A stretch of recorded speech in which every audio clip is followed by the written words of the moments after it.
Quelqu'un vous a-t-il déjà dit la vérité brutale sur la vie après 80 ans? Traverser dans les années 80 apporte un quart de calme dont peu de gens parlent. Pas les choses au niveau de la surface comme les anniversaires ou les matins plus lents, mais plus les changements plus profonds et souvent tacites. C'est un temps rempli de sagesse et de perte, de présence et de distance, de paix profonde et parfois de solitude profonde. Et si vous n'êtes pas préparé à certains de ces quarts de travail, ils peuvent vous prendre au dépourvu, vous laissant vous demander « Pourquoi quelqu'un ne m'a-t-il pas dit ?» Dans cette vidéo, nous marchons à travers 5 réalités brutales de la vie après 80 ans. Ne vous effrayez pas, non pas pour vous déprimer, mais pour offrir de la clarté. Parce que lorsque vous voyez ces choses à venir, vous n'êtes plus à leur merci. Vous pouvez vous préparer pour eux, et vous pouvez les rencontrer avec force au lieu de surprise. Nous allons parler des cercles rétrécissants, du corps qui ne rebondiront pas comme auparavant, de la dépendance rampante qui semble inconfortable même si c'est nécessaire, la manière silencieuse de la société commence à vous négliger, et cet étrange mal qui apparaît lorsque les vieux regrets se rencontrent trop de temps et trop peu de but. Restez avec nous jusqu'à la fin, car si certaines de ces vérités peuvent se sentir lourdes, elles ouvrent également la porte à quelque chose de puissant. L'acceptation, la résilience et une chance de façonner le dernier tronçon de vie avec le genre de dignité que personne d'autre ne peut définir sauf vous. Parlons de ce qui se passe vraiment après 80 et comment vous pouvez le traverser avec des yeux ouverts, des mains stables et votre tête haute. Numéro 1. Un cercle social qui disparaît tranquillement. L'une des premières réalités qui frappe après 80 n'est pas physique, c'est relationnel. Les gens qui ont rempli votre monde commencent à s'estomper, souvent sans avertissement. Les amis passent, les voisins se déplacent, les frères et sœurs se calment, même les compagnons de longue date qui ont appelé chaque semaine de commencer à appeler tous les quelques mois. Ce n'est pas personnel. C'est juste le temps. Mais cela laisse un espace qui peut se sentir creux, peu importe votre force ou votre indépendance. Vous vous réveillez un matin et réalisez que le téléphone ne sonne pas comme auparavant. Les invitations ralentissent. Les visites familiales se raccourcissent, plus précipitées. Les gens vous aiment toujours, mais ils sont occupés ou distraits ou traitent avec leur propre vieillissement de différentes manières. Et lentement, les interactions quotidiennes qui gardaient autrefois votre vie riche de voix et de rires commencent à s'allumer. Ce n'est pas quelque chose pour lequel quelqu'un vous prépare. Dans la soixantaine et même les années 70, la plupart des gens sont toujours là. Il y a de l'énergie, du mouvement, des chèques. Mais après 80 ans, il y a un changement. Vous commencez à survivre aux gens. Vous commencez à dépasser les conversations. Et ce changement est calme, si calme qu'au début, vous ne remarquez peut-être même pas que cela s'est produit. Je connaissais un homme du nom de Walter, 84 ans, qui allait dans le même café tous les matins pendant des années. Le personnel connaissait sa commande. Ses amis l'ont rencontré là-bas sans envoyer de SMS en premier. C'était un rythme. Mais au fil du temps, ses amis ont cessé de venir. Certains sont passés, certains ont bougé et d'autres ont cessé de conduire. Un jour, Walter m'a dit, « C'est étrange de marcher dans un endroit où tout le monde connaissait votre nom, et maintenant vous êtes juste l'homme dans le cabine d'angle. » La douleur de ce genre de solitude n'est pas toujours bruyante. Il ne vient pas toujours avec des larmes ou un chagrin visible. Parfois, c'est juste un long silence après le dîner ou une promenade qui se sent un peu trop calme. C'est réaliser que la liste des personnes qui vous connaissent vraiment devienne plus courte, et vous ne pouvez pas l'arrêter. Mais savoir cette réalité signifie que vous pouvez faire quelque chose à ce sujet. Vous pouvez ouvrir de nouvelles portes même lorsque d'autres ont fermé. Vous pouvez rester connecté selon vos conditions, que ce soit par un groupe d'église, un déjeuner hebdomadaire, un appel téléphonique que vous initiez, ou même une lettre. Parce qu'après 80 ans, la connexion ne vous vient pas comme elle a fait autrefois. Vous devez aller l'obtenir. Et cela prend du courage. Mais vous êtes arrivé jusqu'ici. Vous avez déjà ce courage en vous. Numéro 2. Un corps qui cesse de rebondir. Au moment où vous atteignez 80 ans, votre corps ne chuchote pas. Il parle clairement. Les petits mots qui allaient et venaient maintenant s'attarder. La fatigue qui a passé une fois après une sieste pourrait s'étendre le lendemain. Et la vérité qui attrape de nombreuses personnes au dépourvu est la suivante. Après 80, même les petits problèmes de santé peuvent changer votre vie du jour au lendemain. Vous pourriez vous réveiller bien, passer votre journée, et le soir, quelque chose se sent, un petit étourdissement, une jambe douloureuse, une toux qui reste plus longtemps que prévu. Et soudain, vous êtes assis dans une salle d'attente, entendant des mots comme « surveillance »,« imagerie » ou « admission possible ». Ce qui était auparavant brossé avec le repos exige désormais l'attention. Et souvent, il n'y a pas de retour à la façon dont les choses étaient auparavant. Ce qui rend cette étape si difficile, ce n'est pas seulement la douleur physique, c'est l'imprévisibilité. Vous pouvez tout faire correctement, bon te faire passer doucement, prendre votre sommeil, et vous sentir toujours comme si votre corps est une longueur d'avance sur vous, en prenant des décisions que vous n'êtes pas d'accord.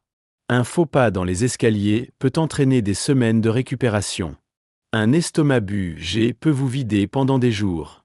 Et même lorsque vous récupérez, les choses ne reviennent pas toujours à la normale. Votre équilibre peut se sentir éteint. Votre respiration pourrait faire plus d'efforts. Le rebond n'est pas ce qu'il était. J'ai rencontré une fois une femme nommée Gloria, 81 ans, qui était nette, active et fière de son indépendance. Elle aimait attendre son jardin d'arrière-cour, marcher dans le quartier, rester engagée avec son club de lecture. Mais après une chute mineure tout en coupant un rosier, tout a changé. Ce n'était pas la blessure, c'étaient les conséquences, a-t-elle déclaré. Des semaines de repos se sont transformées en mois de résistance réduite. Sa confiance a glissé. Je pensais que je faisais juste une pause, a-t-elle dit, mais mon corps l'a traité comme un arrêt complet. C'est la partie que personne ne vous dit. À 80 ans, le repos n'est pas toujours réparateur de la même manière. Cela peut se transformer en déclin si vous ne faites pas attention. Et parfois, même lorsque vous faites attention, votre corps décide de ralentir de toute façon. Vous vous rendez compte que vous ne rebondissez pas, vous vous adaptez en avant. Mais voici la force de savoir ceci, vous commencez à honorer votre énergie plus judicieusement. Vous apprenez à vous rythmer, non pas par peur, mais par respect pour ce que votre corps vous a permis. Vous traitez la santé non pas comme une garantie, mais comme une pratique quotidienne, sacrée. Et quand vous faites cela, même si le rebond a disparu, votre pied devient plus stable. Vous marchez plus lentement, mais plus conscient. Vous vous reposez plus longtemps, mais plus intentionnellement. Et vous commencez à voir que même un corps plus lent peut encore porter un esprit fort. Si vous regardez toujours cette vidéo et que vous trouvez ces idées précieuses, veuillez commenter numéro 2 ci-dessous pour me faire savoir que vous êtes ici. Et si vous ne vous êtes pas encore abonné, je vous recommande de vous abonner et d'allumer la cloche afin que vous ne manquiez aucune vidéo. Votre soutien nous aide à continuer à créer un bon contenu pour vous informer et vous inspirer. Maintenant, allons de l'avant. Numéro 3, un besoin croissant d'aide. Peu importe à quel point vous êtes indépendant, l'une des pilules les plus difficiles à avaler après 80 est la suivante. Vous commencez à avoir besoin d'aide pour les choses que vous aviez utilisées sans réfléchir. Cela n'arrive pas à la fois. Il se glisse tranquillement, subtilement, jusqu'à un jour où vous le remarquez. Vous évitez les hautes armoires. Vous vous accrochez à la balustrade un peu plus serrée. Vous hésitez avant de prendre le volant un jour de pluie. Et même si une partie de vous semble toujours capable, une autre partie sait que certaines choses ne sont plus aussi faciles. Ce qui rend cette réalité difficile, ce n'est pas seulement le changement physique, c'est émotionnel. Pour ceux qui ont vécu des décennies en prenant soin des autres, l'idée de devenir celle qui a besoin d'aide peut se sentir profondément mal à l'aise. Vous pouvez commencer à vous sentir comme un fardeau. Ou vous pouvez commencer à cacher ce que vous ne pouvez pas faire, élaborer le voyage de l'épicerie, ne pas dire à vos enfants que vous avez trébuché, en essayant de réparer l'ampoule par vous-même, même si votre épaule vous fait mal depuis des semaines. Le désir de rester indépendant ne disparaît pas. Si quoi que ce soit, il se renforce. Mais la vérité est que l'indépendance après 80 semble différente de celle de 60 ans. Il ne s'agit pas de tout faire seul. Il s'agit de savoir quand demander de l'aide et être assez courageux pour l'accepter. Je connaissais un homme du nom d'Eugène, 85 ans, qui se tenait de tout faire lui-même. Il avait vécu la guerre, élevé 4 enfants, construit son propre remise avec rien d'autre que du bois de rechange et de la détermination. Mais un hiver, il a glissé sur son allée glacée. Pas d'os cassé, juste une fierté meurtrie. Il n'a dit à personne. Mais sa fille a remarqué que quelque chose était différent. Elle a commencé à se présenter une fois par semaine pour faire l'épicerie et rester pour un café. Au début, Eugène a résisté. « Je vais bien », disait-il. Mais au fil du temps, ce café est devenu un rituel. Et finalement, il a admis quelque chose qui le surprenait même. C'est bien, ne pas avoir à tout porter seul. C'est le changement. Ce n'est pas une faiblesse, c'est la sagesse, sachant qu'accepter l'aide n'est pas une perte d'indépendance. C'est une façon de le protéger. Parce que lorsque vous permettez à quelqu'un de vous aider à monter les escaliers ou de vous conduire chez le médecin ou de porter ce sac lourd, vous vous donnez en fait plus d'années de faire ce qui compte le plus. Et toutes les aides ne doivent pas venir des gens. Il peut s'agir d'une barre de saisie sous la douche, un tabouret dans la cuisine, un rappel sur le réfrigérateur. Ces petits supports n'enlèvent pas votre dignité. Ils le préservent. Après 80 ans, la chose la plus courageuse que vous puissiez dire pourrait bien être « Je pourrais utiliser une main ». Parce que plus vous vieillissez, plus vous montrez de force en choisissant la sécurité plutôt que la fierté, la paix au-dessus de la lutte et la connexion plutôt que l'isolement. Numéro 4. Une présence que le monde commence à ignorer. L'une des réalités les plus douloureuses de la vie, après 80 ans, ne concerne pas votre corps ou votre mémoire. Il s'agit de votre présence. Lentement, vous commencez à vous sentir invisible, pas pour les gens qui vous aiment peut-être, mais pour le monde en général. Le caissier vous regarde devant la personne derrière vous. Le médecin parle à votre enfant adulte au lieu de vous. Le serveur du restaurant suppose que vous ne pouvez pas entendre, ou penser, ou décider par vous-même. Il est subtil au début, alors il devient plus fréquent. Et même si vous essayez de le brosser, il atterrit dans un endroit profond. Parce que peu importe notre âge, nous voulons toujours être vus. Et lorsque vous avez vécu une vie pleine, travaillé, élevé une famille, pris des décisions, résumé les tempêtes, il est choquant de se sentir rejeté simplement parce que votre peau s'est pliée ou que vos cheveux ont grisé. Ce qui fait le plus mal, c'est que c'est rarement avec malveillance. C'est un monde rapide qui oublie que les palans portent encore des histoires, une société obsédée par les jeunes qui oublie la force qu'il a fallu pour atteindre cet âge. Et à moins que vous ne parliez, vous risquez de rétrécir, pas parce que vous avez perdu votre voix, mais parce que les autres cessent d'écouter. Je me souviens d'une femme nommée Irene, 86 ans, qui s'est portée volontaire dans un musée local. Un jour, un visiteur a posé au personnel une question à laquelle elle aurait pu répondre dans son sommeil. Après tout, elle a vécu cette décennie de l'histoire, mais la question a sauté sur elle. Quand je lui ai demandé comment elle se sentait, elle a simplement souri et a dit « J'y suis habituée ». Mais il y avait de la tristesse dans ce sourire, le genre qui vient d'être considéré comme des meubles au lieu du feu. Mais vous n'êtes pas des meubles. Vous n'êtes pas en arrière-plan. Vous êtes toujours là, en pensant toujours, en contribuant toujours. Et juste parce que le monde oublie parfois, cela ne signifie pas que vous devez le faire. Alors, que pouvez-vous faire? Vous parlez de toute façon. Vous posez les questions. Vous offrez les opinions. Vous votez. Vous partagez vos histoires, même lorsque personne ne demande. Vous vous levez, même si vos genoux vacillent. Parce que chaque fois que vous revendiquez votre espace dans la pièce, vous rappelez au monde et à vous-même que vous n'avez pas encore fini. Vous n'êtes pas invisible. Vous êtes une bibliothèque vivante, un témoin du temps, une voix qui compte toujours. Et vous n'avez pas à crier pour être entendu. Il vous suffit de refuser de disparaître. Si vous regardez toujours cette vidéo et que vous trouvez ces idées précieuses, veuillez commenter numéro 4 ci-dessous pour me faire savoir que vous êtes ici. Et si vous ne vous êtes pas encore abonné, je vous recommande de vous abonner et d'allumer la cloche afin que vous ne manquiez aucune vidéo. Votre soutien nous aide à continuer à créer un bon contenu pour vous informer et vous inspirer. Maintenant, allons de l'avant. Numéro 5, un sentiment de regret si le but n'est pas redéfini. Alors que vous vous approfondissez dans les années 80, un calme étrange s'installe.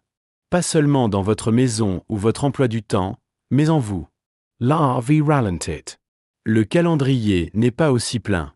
Et avec cette lenteur vient de l'espace, espace pour réfléchir, rappelez-vous, rejouer.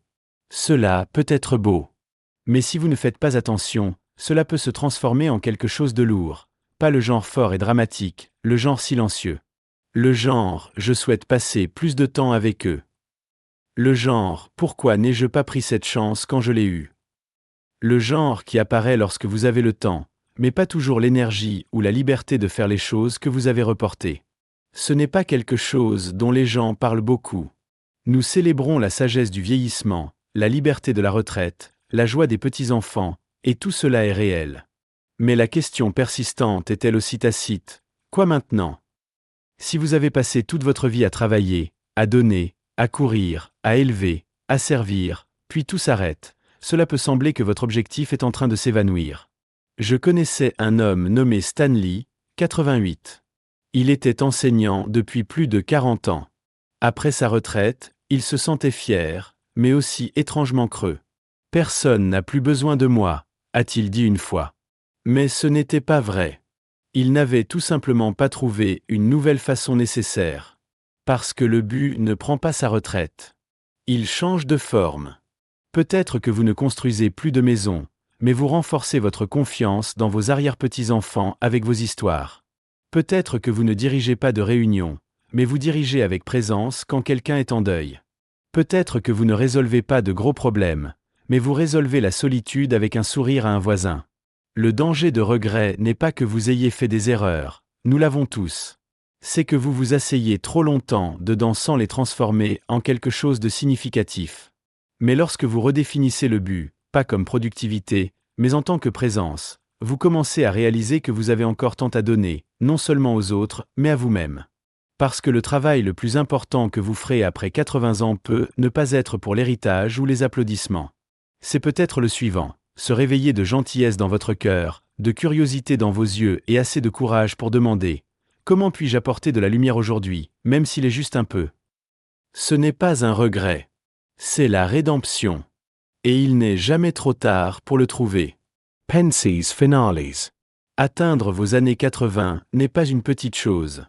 C'est un point de repère construit sur des décennies d'amour, de pertes, d'efforts, de changements et de résilience. Mais avec cette force vient de nouveaux défis, certains subtils, d'autres difficiles à ignorer. Et faire face à ces réalités ne vous rend pas faible. Cela vous rend honnête. Cela signifie que vous avez vécu assez longtemps pour voir la vie pour ce qu'elle est vraiment, imprévisible, parfois injuste, mais toujours la peine de se présenter. Alors, lequel de ces 5 réalités vous a le plus frappé? Était-ce le silence qui vient ou est-ce votre monde social commence à rétrécir? La frustration d'un corps qui ne se rétablit pas comme auparavant? L'inconfort d'avoir besoin d'aide lorsque vous avez passé une vie à être l'assistant? Ou peut-être que c'était le sentiment invisible qui vient quand le monde bouge trop vite pour vous voir? Ou la douleur qui grandit lorsque votre objectif n'est plus clair? Quoi qu'il en soit, j'espère que vous vous êtes senti vu parce que la vérité est que vous n'êtes pas seul dans tout cela. Pas dans le ralentissement, pas dans l'oubli, pas dans les questions qui vous tiennent éveillé la nuit ou les moments qui vous font vous demander ce qui vient ensuite. Et voici la bonne nouvelle. Même maintenant, même à ce stade, vous pouvez choisir. Vous pouvez choisir la connexion. Vous pouvez choisir le repos. Vous pouvez choisir de demander de l'aide. Vous pouvez choisir de parler plus fort lorsque quelqu'un vous néglige et plus doux lorsque quelqu'un a besoin de votre grâce. Vous pouvez choisir de vous pardonner ce qui ne s'est pas produit et de vous honorer pour ce qui a fait. Ce chapitre de la vie n'est pas la fin. C'est la partie profonde de l'histoire, la partie où chaque mot a du poids. La partie où les petits gestes signifient plus que les grands. La partie où votre présence, votre patience, votre perspective, cela devient votre pouvoir. Merci de vous joindre à nous aujourd'hui. Nous aimerions avoir de vos nouvelles. Laissez un commentaire ci-dessous et partagez une chose que vous avez apprise aujourd'hui et comment vous prévoyez de l'utiliser dans votre vie. Vos pensées sont importantes pour nous, alors n'hésitez pas à les partager. La lecture de vos commentaires nous donne une grande motivation et des encouragements. Si vous avez apprécié cette vidéo et l'avez trouvée utile, veuillez souscrire, vous abonner et partager. Votre soutien nous aide à continuer à créer un bon contenu pour vous informer et vous inspirer. Merci d'avoir regardé, et nous avons hâte de vous voir dans la prochaine vidéo.